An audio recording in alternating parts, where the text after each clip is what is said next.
परमहंस सद्गुरु श्री स्वामी स्वरूपानंदाय नमः.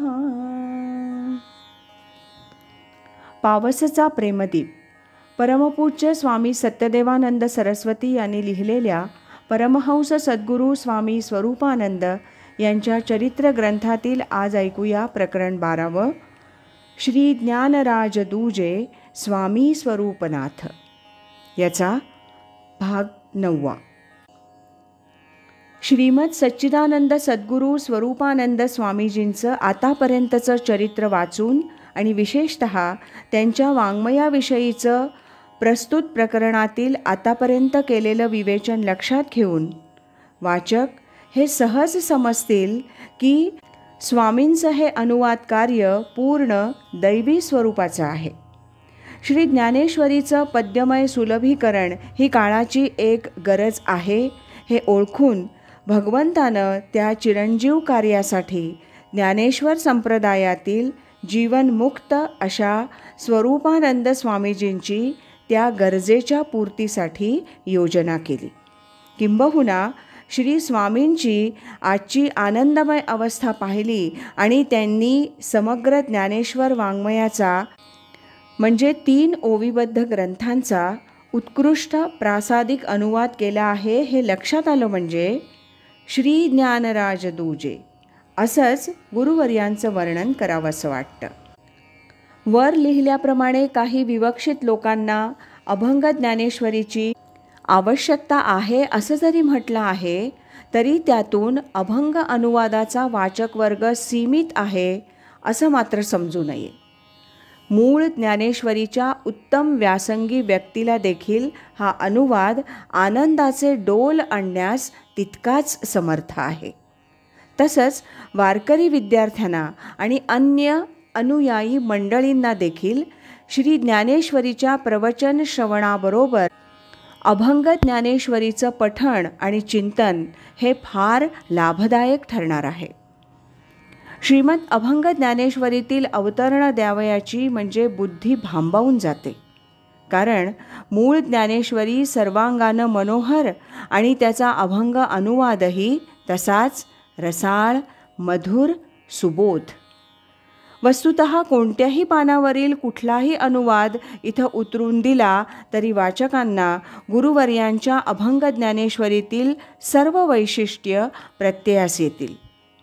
तथापि मूळ ज्ञानेश्वरीतील आशय कायम ठेवून संपूर्ण भावार्थ सोप्या शब्दात गुंफून मांडणं हे जे प्रस्तुत अनुवादाचं अनन्यसाधारण वैशिष्ट्य आहे ते ज्या ओव्यांच्या संदर्भात विशेष दाखवणं आवश्यक वाटतं तो एकच उतारा इथं संक्षेपानं घेत आहे.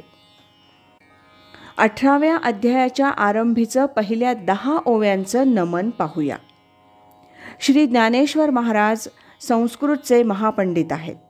अत्यंत थोर कविवर्य साहित्यिक आहेत.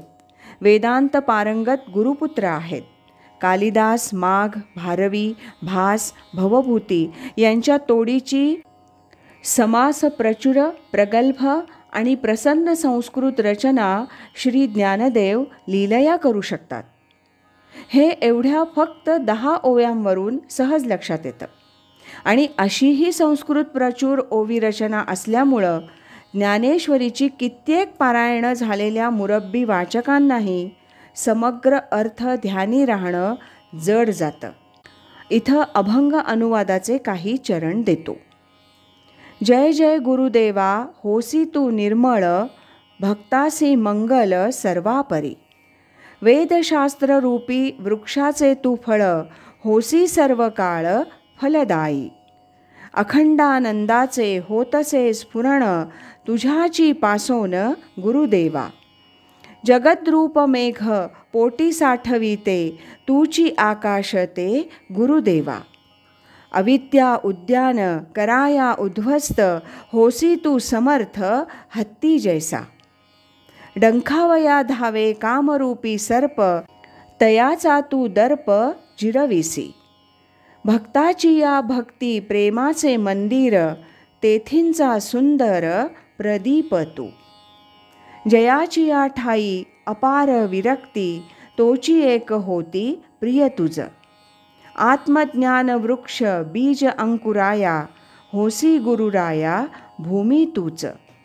असो गुरुदेवा होसी निर्विशेष वर्णावे विशेष काय आता.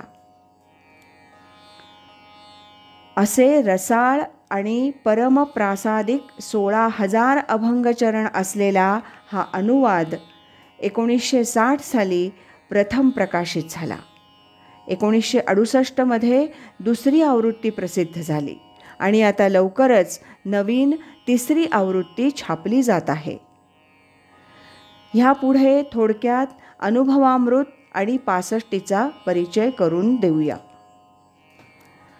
तो परिचय आपण आता उद्याच्या भागात ऐकूया.